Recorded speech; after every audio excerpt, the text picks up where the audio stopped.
नमस्कार, आप देख रहे हैं डॉक्टर साहिब, आपके साथ मैं हूं मुस्कान।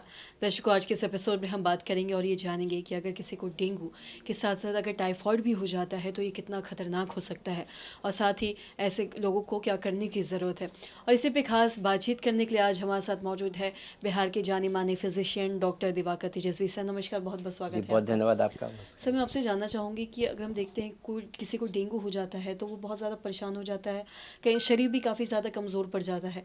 लेकिन अगर किसी को डेंगू के साथ साथ अगर टाइफाइड भी हो जाए तो ये कितना खतरनाक हो सकता है, आपसे जानना चाहेंगे।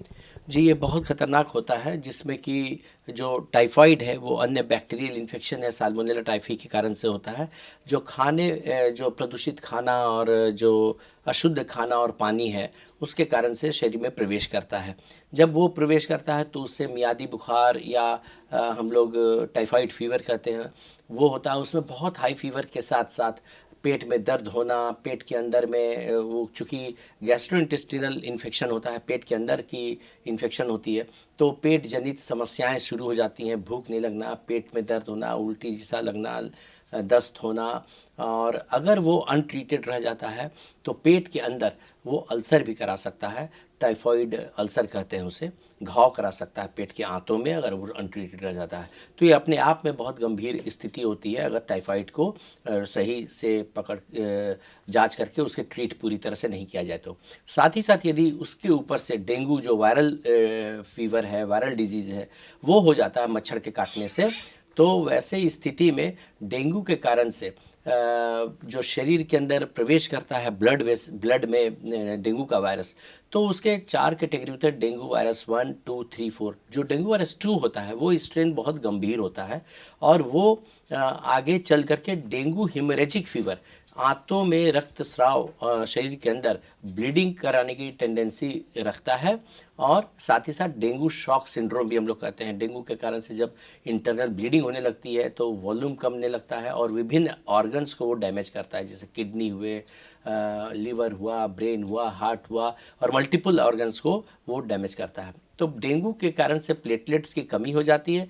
जब प्लेटलेट्स क्रूशियली कम जाता है तो इंटरनल ब्लीडिंग की संभावनाएं बढ़ जाती हैं।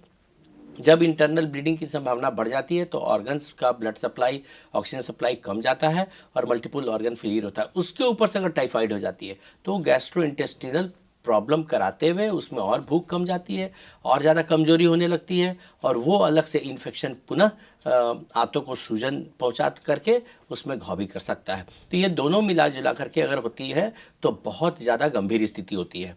तो इसमें क्या करना होता है कि शरीर को रिहाइड्रेट, दोनों बीमारियों से कंट्रोल करने के लिए, लड़ने के लिए शरीर को रिहाइड्रेट करना बहुत ज़रूरी है। रिहाइड्रेट का मतलब है कि शरीर में नमक और पानी की कमी ना हो, इलेक्ट्रोलाइट्स की कमी ना हो। दूसरी चीज़ है कि फीवर को उतारते रहने के लिए सिंपल प्लेन पैरास्टामोल का यूज़ करना होता है। और तीसरी चीज़ है कि टाइफाइड के लिए स्पेसिफिक एंटीबायोटिक्स आती है जो कि टाइफाइड के बैक्टीरिया को मारती है, उसका भी सेवन करना बहुत आवश्यक होता है समय रहता है। नहीं तो अगर टाइफाइड का बैक्टीरिया बढ़ता जाएगा तो वो डेंगू के प्रकोप को भी बढ़ाता रहेगा, डेंगू वायरस के कुप्रभाव को बढ़ाता रहेगा। तो इसलिए टाइफाइड का चिकित्सीय देखरेख में जो एंटी टाइफाइड प्रॉपर ट्रीटमेंट है उसे करना बहुत आवश्यक होगा, और साथ ही साथ शरीर को रिहाइड्रेटेड रखना बहुत आवश्यक होगा। इससे हम दोनों को कंट्रोल पे रख सकते हैं। जी सर, बहुत बहुत शुक्रिया तमाम जानकारी देने जी, के लिए। बहुत धन्यवाद। तो आशा करते हैं दर्शकों कि आप भी ये समझ पाए होंगे कि अगर किसी को डेंगू के साथ साथ अगर टाइफाइड भी हो जाता है ये तो कितना खतरनाक हो सकता है। जैसा कि सर ने बताया कि ऐसे में खुद का ख्याल रखने की खास ज़रूरत है, और साथ ही साथ जैसा कि डॉक्टर साहब ने बताया कि क्या कुछ दवाइयाँ लेने या फिर क्या कुछ नहीं करना है, ये सारी चीज़ें जो बताई हैं वो तमाम जानकारी आशा करते हैं कि आपके लिए लाभदायक रहे। तो आज के इस वीडियो में इतना ही। अगर आपने अब तक हमारे चैनल को सब्सक्राइब नहीं किया तो तुरंत कर ले, साथ ही हमारे फेसबुक पेज को लाइक करें। वीडियो देखने के लिए आपका धन्यवाद।